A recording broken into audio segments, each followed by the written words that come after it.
Hello friends, welcome back to our channel. दोस्तों, आज की इस वीडियो में हम आपके लिए अम्ब्रेला प्लाजो की कटिंग और स्टिचिंग लेकर आए हैं। दोस्तों, अम्ब्रेला प्लाजो की कटिंग करने के लिए आपको किन किन नाप की ज़रूरत होगी, पहले तो ये जान लीजिए।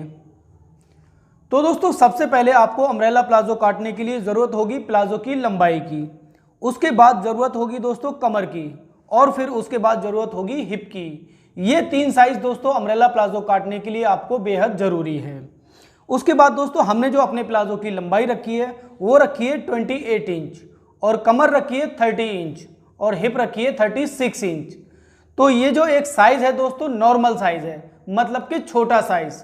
अगर आपका साइज़ इस साइज़ से हटकर भी होता है, छोटा या बड़ा या और भी ज़्यादा हैवी साइज़, तो इसमें कोई घबराने वाली बात नहीं है, क्योंकि हम आपको आज की इस वीडियो में एक ऐसा फॉर्मूला बताने वाले हैं। अगर आप हमारे इस फॉर्मूले को अपना लेंगे तो किसी भी साइज़ के लिए अम्ब्रेला प्लाजो की कटिंग और स्टिचिंग काफ़ी आसानी से कर सकते हैं। तो चलिए अब हम आपको बताते हैं आपको अम्ब्रेला प्लाजो काटने के लिए अपने कपड़े को किस प्रकार से बिछाना है। तो दोस्तों, अम्ब्रेला प्लाजो काटने के लिए हमने यहाँ पर अपना एक 2 मीटर का पीस लिया हुआ है। अगर आपका साइज़ ज़्यादा है तो आप ज़्यादा कपड़ा ले लें। अब हम आपको बताते हैं कि प्लाजो का कपड़ा किस तरीके से बिछाया जाएगा, लेकिन उससे पहले हम आपको अपना एक छोटा सा मैसेज देना चाहते हैं। दोस्तों, मैसेज ये है, हमारे रूप सर ने अभी अभी एक चैनल लॉन्च किया है जिसका नाम है पीके है क्या। दोस्तों, आपको चैनल का नाम सुन के थोड़ी हंसी तो आई होगी, लेकिन इस चैनल की जो खूबियां हैं उनको जानकर आपको भी आश्चर्य होगा। उस चैनल के अंदर दोस्तों आपको ऐसे ऐसे प्रोडक्ट बनाना सिखाए जाएंगे जिनके बारे में आपने कभी बनाने को सोचा भी नहीं होगा।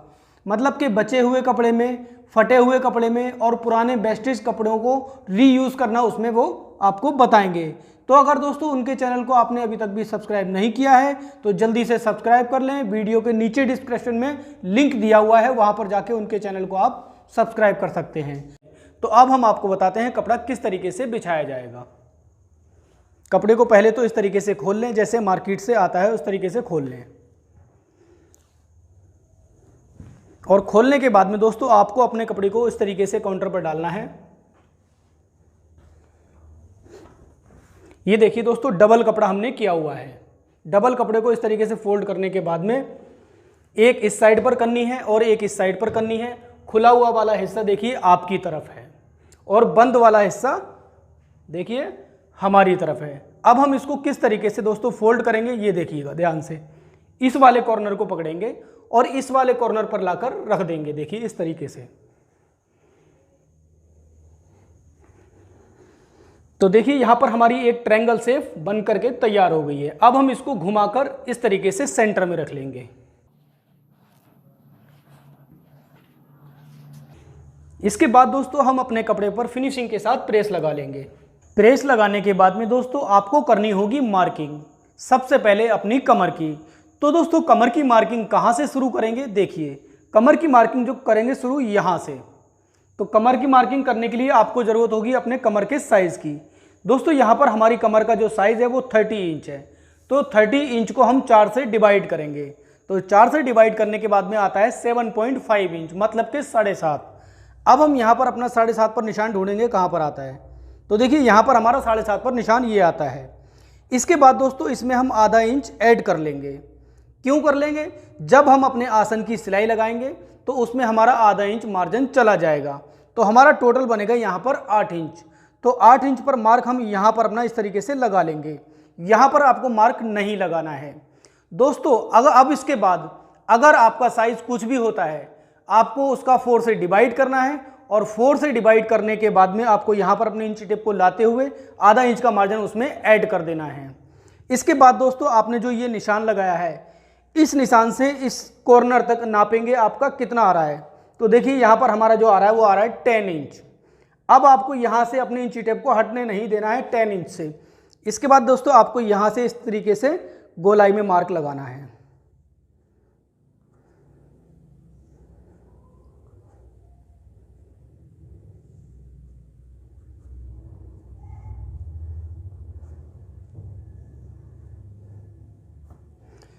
अब हम अपने इस निशान को थोड़ा डार्क कर लेते हैं।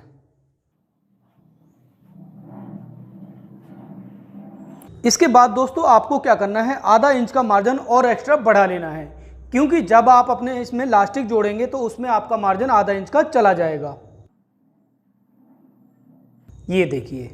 इसके बाद दोस्तों आपको लगानी है अपने प्लाजो की लंबाई। आपके प्लाजो की लंबाई कितनी भी हो, आपको कहाँ से नापनी है, आपको नापनी है अपने नीचे वाले निशान से। तो हमारे प्लाजो की लंबाई है दोस्तों 28 इंच, मतलब कि 28 इंच। यहाँ से हम अपना सीधा सीधा 28 इंच पर मार्क लगा देंगे इस तरीके से। देखिए ये हमने अपना 28 इंच पर मार्क लगा दिया है। इसके बाद दोस्तों हम पूरी लेंथ ऊपर तक नापेंगे कितनी है। ये देखिए यहाँ पर हमारी आ रही है 38 इंच। इसी तरीके से दोस्तों आपका कोई भी साइज हो, आपको सीधा इंची टेप यहाँ तक नापना है और नापने के बाद में इस तरीके से धीरे धीरे अपने इंची टेप को गोलाई शेप में ले जाकर पूरा मार्क लगाना है। बस आपको ये ध्यान रखना है आपका इंची टेप यहां से हटे ना। 38 इंच पर रखा है तो 38 इंच पर ही रहे।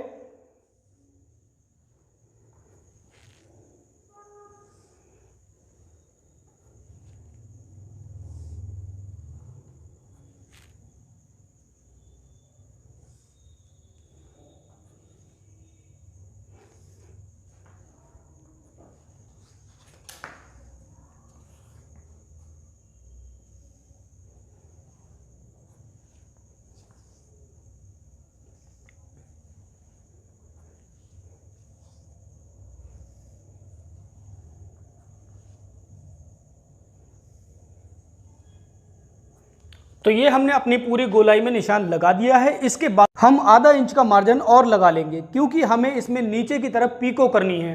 अगर दोस्तों आपको फोल्ड करनी है तो आप 1 इंच का मार्जिन छोड़ सकते हैं। तो हम इस तरीके से आधा इंच का मार्जिन बढ़ाते हुए इसी तरीके से निशान लगा देंगे। अब इसके बाद दोस्तों हम अपने नीचे वाले निशान को थोड़ा डार्क कर देते हैं।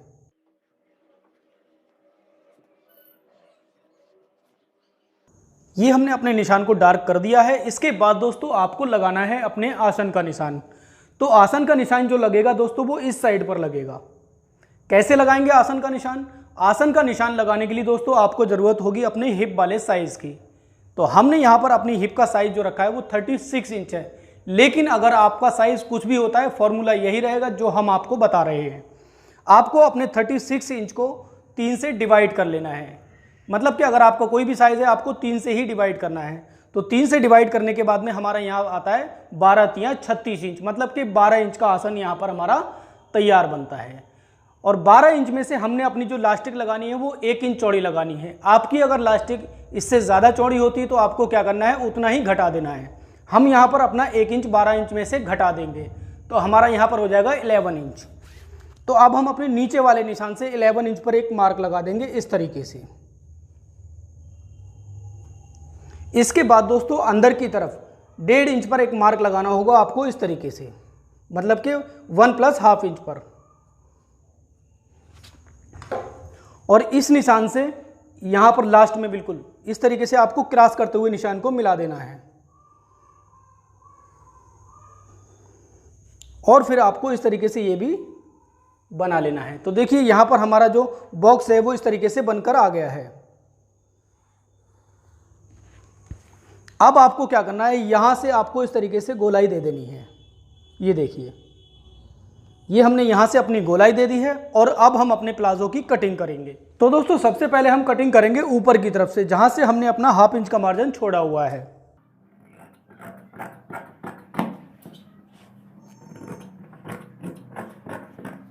और ये जो गोलाई वाला आप मार्क देख रहे हैं इस पे आपको सेम कटिंग करनी है बिल्कुल।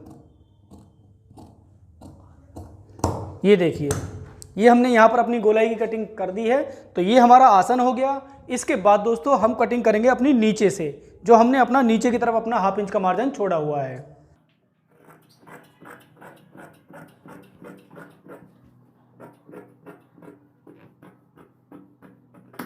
तो देखिए दोस्तों ये हमारे प्लाजो की कटिंग हो गई है। और इसके बाद हम निकालेंगे अपनी लास्टिक लगाने के लिए कपड़ा। तो कैसे निकाला जाता है ये हम आपको बिल्कुल डिटेल से बताएंगे। तो दोस्तों लास्टिक लगाने के लिए हमने जो अपना कपड़ा निकालना है वो निकालना है अपने बचे हुए कपड़े में से। तो ये हमने अपने बचे हुए कपड़े पर फिनिशिंग के साथ प्रेस कर ली है। और इसके बाद हम आपको बताएंगे किस तरीके से आपको लास्टिक के लिए अपना कपड़ा निकालना है। दोस्तों आपको अपनी कमर की जो पूरी गोलाई है वो नाप लेनी है और नापने के बाद उसमें 1 इंच ऐड करके अपने कपड़े की लंबाई निकाल लेनी है। तो जैसे कि हमारे यहाँ पर कमर की जो गोलाई है वो 30 इंच है, मतलब कि 30 इंच। 30 इंच में 1 इंच ऐड करेंगे तो हो जाएगा 31 इंच, मतलब कि 31 इंच। तो यहाँ पर हम 31 इंच पर अपना इस तरीके से एक मार्क लगा लेंगे। तो ये तो हो गई हमारी कमर की लंबाई। आपके साइज लंबाई कमर का कितना भी हो, इसी तरीके से आपको निकाल लेना है। अब इसके बाद दोस्तों आपको चौड़ाई किस तरीके से निकालनी है। चौड़ाई आपको निकालनी है इस तरीके से, आपकी इलास्टिक चाहे कितनी भी चौड़ी हो उसका आप डबल ले लें और डबल लेने के बाद में उसमें 1 इंच एक्स्ट्रा कर लें, जितनी भी आपकी चौड़ाई है। तो हमारी यहाँ पर जो इलास्टिक की चौड़ाई है वो है 1 इंच, तो 1 इंच का डबल हुआ 2 इंच, मतलब कि 2 इंच। इसमें हम 1 इंच ऐड करेंगे तो हो जाएगा 3 इंच, यानी 3 इंच। तो हम यहाँ पर अपनी कपड़े की जो चौड़ाई निकालेंगे वो निकालेंगे 3 इंच।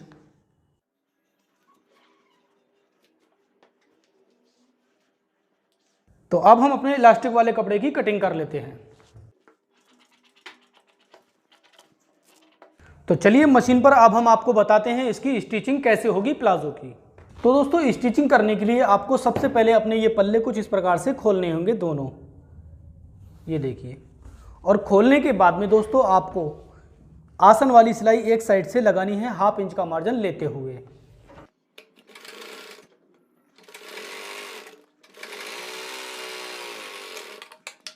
तो दोस्तों ये हमने अपनी आसन वाली सिलाई लगा दी है। इसके बाद हम क्या करेंगे, इसको इस तरीके से खोलेंगे। ये देखिए ये हमारा दूसरा वाला आसन है और इसकी इस साइड पर ये भी हमारा दूसरी साइड का आसन है। इसके बाद देखिए दोस्तों ये हमारी टोटल जो कमर है ये है, इसमें हम अपना जो 31 इंच लंबा कपड़ा काटा था उसको जोड़ेंगे। तो कैसे जोड़ेंगे, पहले हम अपने प्लाजो को इस तरीके से सीधा करेंगे। सीधा करने के बाद में अपनी पट्टी को ऊपर की तरफ उल्टा रखते हुए इस तरीके से इसके ऊपर रखेंगे और रखने के बाद में 1/2 इंच का मार्जिन लेते हुए पूरी पट्टी को अटैच कर देंगे।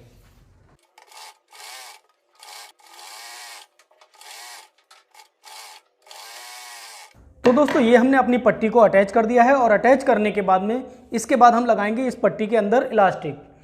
अब इलास्टिक किस प्रकार से लगाएंगे ये चीज़ आप बिल्कुल ध्यान से सुनना। तो दोस्तों ये हमारी इलास्टिक है और इलास्टिक को कमर के अनुसार कैसे रखा जाता है ये चीज़ हम आपको बता रहे हैं। तो दोस्तों हमारी जो कमर है वो है 30 इंच गोलाई में, तो इलास्टिक को किस प्रकार से लेंगे, 6 इंच कम करते हुए, मतलब कि 24 इंच, मतलब कि 24 इंच। तो यहाँ से हम अपना 6 इंच कम करते हुए 24 इंच पर एक मार्क लगा लेंगे इस तरीके से।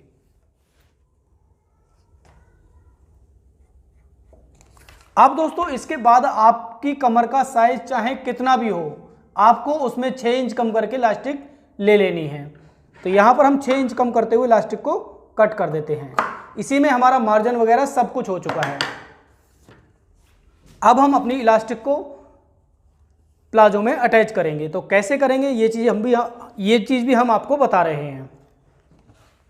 इसको अटैच करने के लिए दोस्तों आपको इस तरीके से अपनी इलास्टिक को रखना होगा। देखिए ये हमारा जो प्लाजो का है उल्टा भाग ऊपर की तरफ।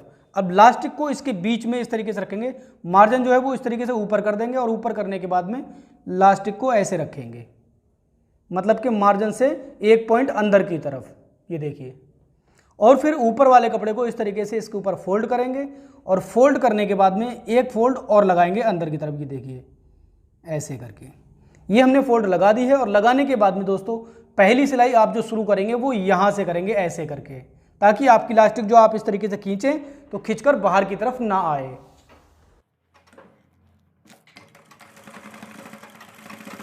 तो ये हमने अपनी इलास्टिक को अटैच कर दिया है। इसके बाद दोस्तों हम जो सिलाई लगाएंगे वो लगाएंगे अपने कपड़े की इस वाली किनारी पर। देखिए ये जो किनारी बनकर हमारी तैयार हो रही है, लेकिन आपको एक चीज़ का ध्यान रखना है, अंदर की तरफ आपकी जो इलास्टिक है उस पर सिलाई नहीं चढ़नी चाहिए। ये देखिए इस तरीके से आपको सिलाई लगानी है।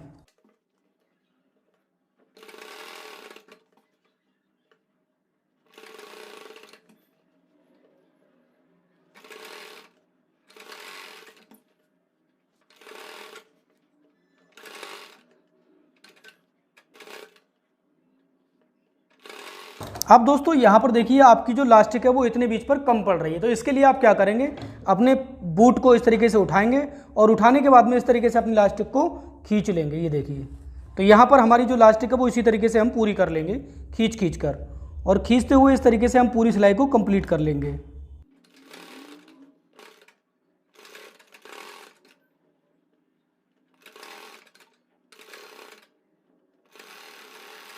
और यहाँ पर आने के बाद में दोस्तों आपको अपनी लास्टिक पे फिर से टाँकी इसी तरीके से बांध देनी है जैसे कि यहाँ पर बांधी थी।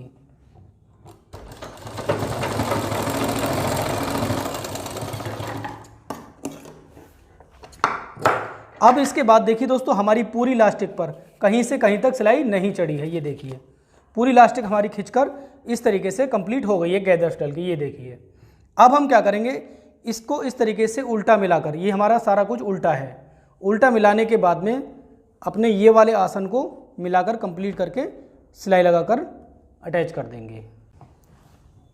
तो यहाँ पर हम अपनी दोनों लास्टिक को सही तरीके से मिला लेंगे, ऊपर नीचे ना हो, और यहाँ पर टाँकी बांधते हुए पूरी सिलाई लगाएंगे।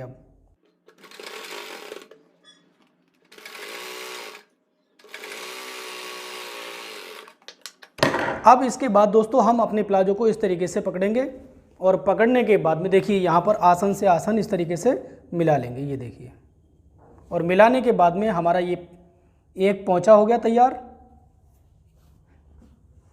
इस तरीके से। ये देखिए ये आसन से आसन मिला दिया, ये हमारे गैदर से मतलब कि गिदरी वाला जो हिस्सा है, तो अंदर की तरफ हम अपनी पूरी सिलाई कंप्लीट कर लेंगे इस तरीके से 1/2 इंच का मार्जिन लेते हुए। तो देखिए दोस्तों ये हमारा सेंटर आ गया है। सेंटर में आपको क्या करना है, बिल्कुल एक दूसरे से जॉइंट सही तरीके से मिला लेना है और मिलाते हुए ही आपको अपनी सिलाई को लगाना है।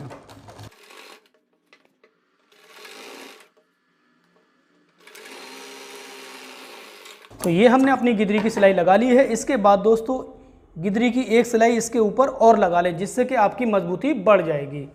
इसके बाद दोस्तों आपको क्या करना है, सिलाई लगाने के बाद आपको यहाँ पर इंटरलॉक कर लेनी है और फिर यहाँ इंटरलॉक कर लेनी है जिससे कि आपके प्लाजो में अच्छी फिनिशिंग आ जाएगी। तो यहाँ पर हम अपनी डबल सिलाई को लगा लेते हैं। तो दोस्तों गिदरी की सिलाई लगाने के बाद में आपके प्लाजो में जो लास्ट काम बचता है वो ये है नीचे की तरफ पीको करना, और पीको करने के बाद में आपका अम्ब्रेला कट प्लाजो बिल्कुल तैयार हो जाएगा। आपको हमारे अम्ब्रेला कट प्लाजो बनाने का और काटने का तरीका अगर पसंद आया हो तो हमारी इस वीडियो को ज़्यादा से ज़्यादा अपने दोस्तों में शेयर करें और लाइक करें। दोस्तों आपका लाइक करना ही हमारी मेहनत का फल होता है।